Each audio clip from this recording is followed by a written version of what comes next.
Friends, आज हम CPC का पार्ट 10 रूल्स के बारे में बात करेंगे।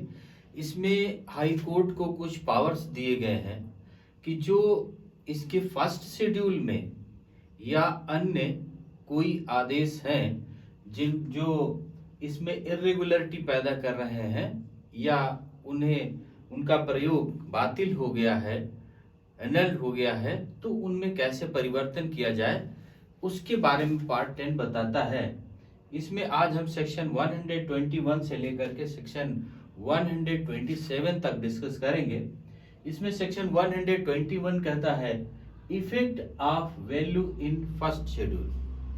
जो हमारे सीपीसी के लास्ट में फर्स्ट शेड्यूल, सेकंड शेड्यूल दिया गया है, प्रथम अनुसूची और द्वितीय अनुसूची दी गई है, उस अनुसूची के अनुसार हमें क्या क्या चेंजिंग है उनके बारे में सेक्शन 121 बताता है कि जो फर्स्ट शेड्यूल में रूल लिखे गए हैं until annulled or altered in accordance with previous of this part this code, अगर उनमें से कोई annulled हो गए मतलब बातिल हो गए या अल्टर्ड हो गए, परिवर्तित हो गए, या उनमें अकॉर्डेंस इस जो प्रीवियस नियम है, जो पहले के नियम है, उन नियमों में कोई परिवर्तन करने की जरूरत है, तो और जिससे उसका अर्थ जो है वो सुटेबल हो जाए नियम के तहत, तो जो फर्स्ट शेड्यूल है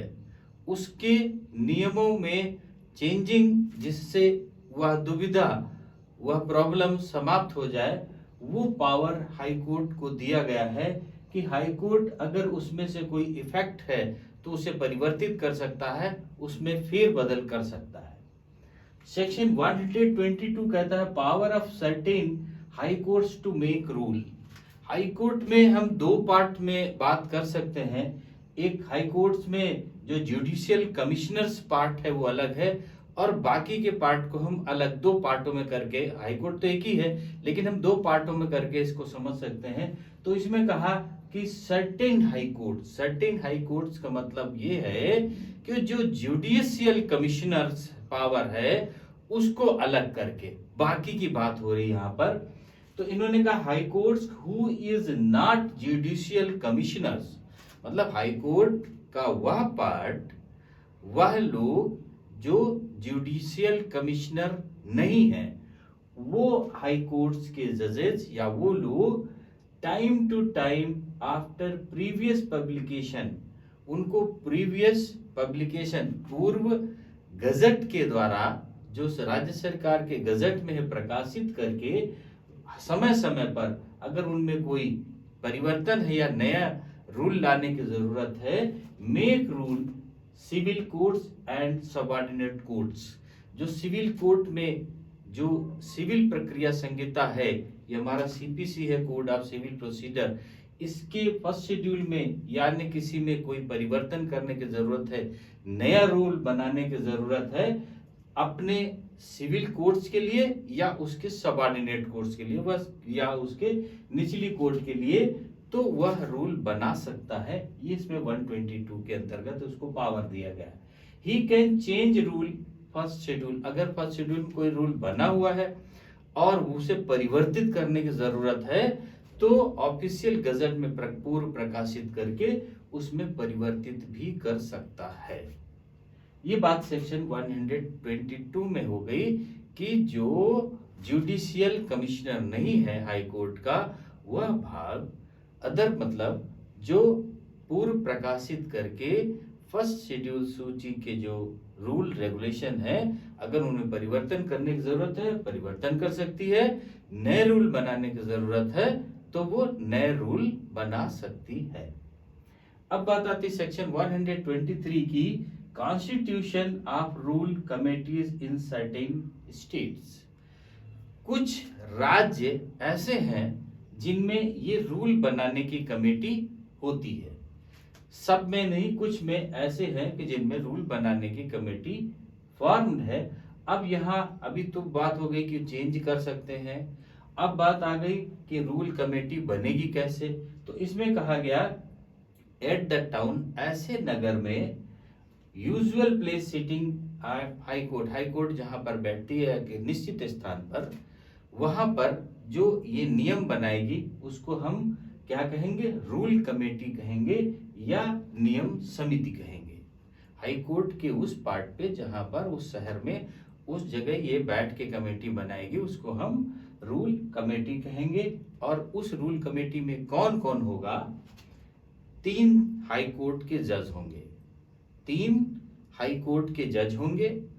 उन 3 जजों में से एक जज कम से कम 3 साल के लिए सिविल न्यायालय में जिला जज, डिस्ट्रिक्ट जज या एडिशनल डिस्ट्रिक्ट जज की पोस्ट पर रहा हो। कम से कम एक जज 3 साल के लिए डिस्ट्रिक्ट जज या एडिशनल डिस्ट्रिक्ट जज की पोस्ट पर रहा हो, उन 3 जजों में से। और 2 लीगल प्रैक्टिशनर होंगे जो उस हाई कोर्ट में रजिस्टर्ड होंगे और वहां प्रैक्टिस कर रहे होंगे। एक सिविल कोर्ट का जज होगा, चाहे वो डिस्ट्रिक्ट जज होगा, चाहे एडिशनल डिस्ट्रिक्ट जज होगा या अन्य कोई, मतलब एक सिविल कोर्ट का जज होगा। तो ये कितने हो गए, 6 लोग हो गए। 3 हाई कोर्ट के जज हो गए, 2 लीगल प्रैक्टिशनर हो गए, एक सिविल कोर्ट का जज हो गया। ये 6 लोग की कमेटी बन गई। अब इनमें से इन सब का अपॉइंटमेंट कौन करेगा, हाई कोर्ट करेगा। इन सब का अपॉइंटमेंट हाई कोर्ट करेगा। और उनमें से ये जो 6 लोग चुने गए, इनमें से एक को प्रेसिडेंट बना दिया जाएगा, मतलब सभापति बना दिया जाएगा। इन 6 में से एक को सभापति बना जाएगा। अब इन सब के रूल को हाई कोर्ट को कौन पहुंचाएगा, कौन वहां से सूचना लाएगा, कौन क्या करेगा, इसके लिए हाई कोर्ट राज्य सरकार की सलाह से एक सेक्रेटरी को अपॉइंट कर देती है, एक सेक्रेटरी को अपॉइंट कर देती है और उसका तनख्वाह को, उसके पेमेंट को निश्चित कर देती है। उस सेक्रेटरी का क्या काम होगा कि इस जो कमेटी फॉर्म हुई, इस कमेटी के सारे प्रोग्राम्स को हाई कोर्ट को सूचना देना, हाई कोर्ट से उसको लाकर चेंजिंग करना, उनको उनके बारे में सब जानकारी रखना, ये सारा सेक्रेटरी का काम हो गया। तो ये हो गई रूल कमेटी। रूल कमेटी में 6 लोग और एक सेक्रेटरी जो हाई कोर्ट राज्य सरकार के सलाह से नियुक्त करेगी। अब ये रूल कमेटी हो गई, यही रूल कमेटी नियम बनाएगी। अब नियम में क्या हो गया, सेक्शन 124 में कह दिया committee to report high court. अब ये कमेटी बन गई, कमेटी बनने के बाद में कह दिया 124 में report to high court. Committee क्या करेगी, जो बनाएगी, जो पब्लिकेशन करेगी, उसकी रिपोर्ट पहले क्या करेगी, हाई कोर्ट को देगी। Committee give report to high court. Committee जो रूल रेगुलेशन बनाने जा रही है या जो चेंज करने जा रही है उसको हाई कोर्ट को देगी।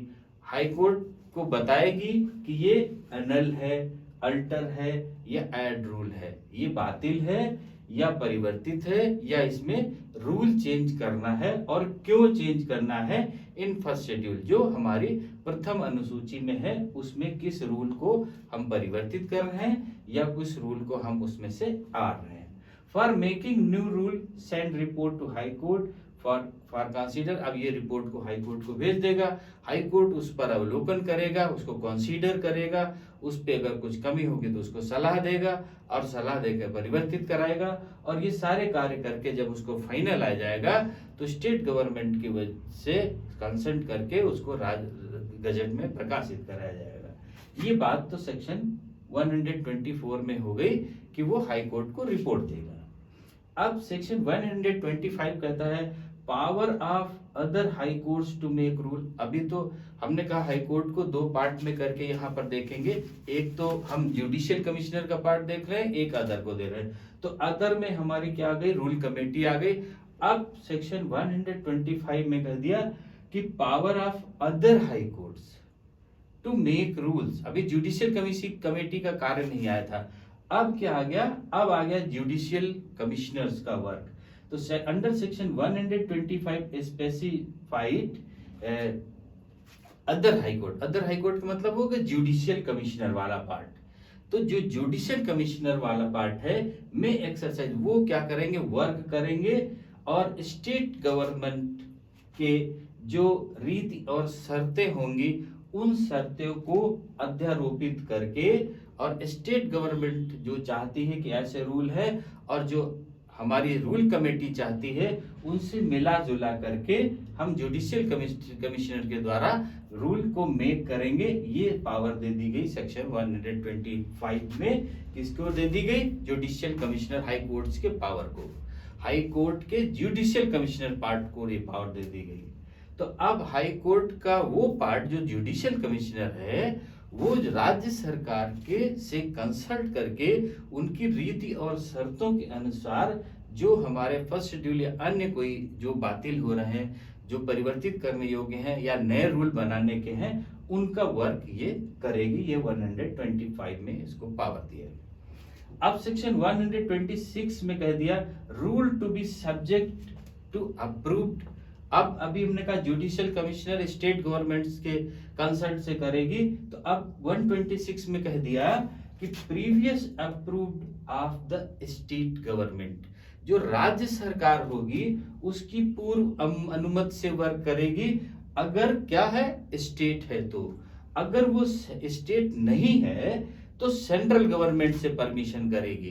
क्या चीज? अगर स्टेट नहीं है इसका मतलब केंद्र शासित प्रदेश है या अन्य कोई टेरिटरी है, तो उनमें से क्या करते हैं कि हम सेंट्रल गवर्नमेंट से परमिशन लेते हैं which rule made by high court, और उसके पश्चात क्या होगा?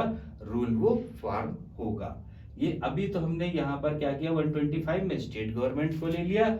अब सेक्शन 126 में क्या कर दिया कि स्टेट गवर्नमेंट है, स्टेट गवर्नमेंट से परमिशन, अगर स्टेट गवर्नमेंट नहीं है तो केंद्र सरकार से परमिशन ले करके ये बनाएंगे। अब इसमें एक एग्जाम्पल हम ले लेते हैं 126 में कि कैसे ये बना। जैसे स्टेट गवर्नमेंट से पूर्व परमिशन लेना हुआ, उससे सलाह लेना हुआ, तो हम आदेश 3 नियम 4 के अनुसार, सीपीसी के ऑर्डर 3 रूल 4 के अनुसार हम क्या कर सकते हैं? अधिवक्ता जो क्लाइंट है उसे साइन करा करके पावर लगा सकता है और अपने सारे उसमें बहस कर सकता है, अपने सारे कानून बता सकता है। लेकिन अगर उसे एविडेंस लगाना हो, शपथ पत्र दाखिल करना हो कि ये एविडेंस है, तो वो शपथ पत्र दाखिल नहीं करेगा। वो क्या करेगा? वो जो पार्टी होगी पक्षकार से शपथ पत्र बनवाएगा और पक्षकार से ही दस्तखत करा के दाखिल करेगा। तो अब ये रूल हो गया। अब 3-4 में कह दिया कि एडवोकेट्स को सारे पावर्स हैं। तो सारे पावर का मतलब ये नहीं कि उसको कि एफिडेविट और एविडेंस भी दाखिल करने का पावर है कि शपथ पत्र में सिग्नेचर कर दे। तो ऐसे रूलों को, ऐसे रूल्स की चेंजिंग, ऐसे नियम की चेंजिंग कौन करेगा? वो रूल्स परमिशन लेकर स्टेट गवर्नमेंट से या सेंट्रल गवर्नमेंट के सलाह से ये रूल फॉर्म होंगे इस तरीके के। ये बात सेक्शन 126 के। अब सेक्शन 127 कहता है पब्लिकेशन ऑफ रूल्स। अभी जैसे हमने पहले वाले में किया था, अब सेक्शन 127 में क्या कह दिया? पब्लिकेशन ऑफ रूल फॉर्म हो गए स्टेट गवर्नमेंट की सलाह से, ये सेंट्रल गवर्नमेंट की सलाह से, और जुडिशियल कमिश्नर्स हाई कोर्ट का मिल करके रूल फॉर्म हो गया। रूल फॉर्म होने के बाद में क्या हुआ? उसका पब्लिकेशन किया जाएगा। मेड एंड अप्रूव्ड होने के बाद में उसको ऑफिशियल गजट में पब्लिकेशन करा दिया जाएगा। और जिस डेट से पब्लिकेशन कराया जाएगा, अगर वही डेट लगी हुई है कि आज की तारीख से ये नियम लागू है, तो उस डेट से लागू हो जाएगा। या अन्य कोई बात कही गई कि इसको इस नियम इस तरीके से इस समय से लागू होगा या इस तिथि से लागू होगा, तो वो उस तिथि से लागू किया जाएगा।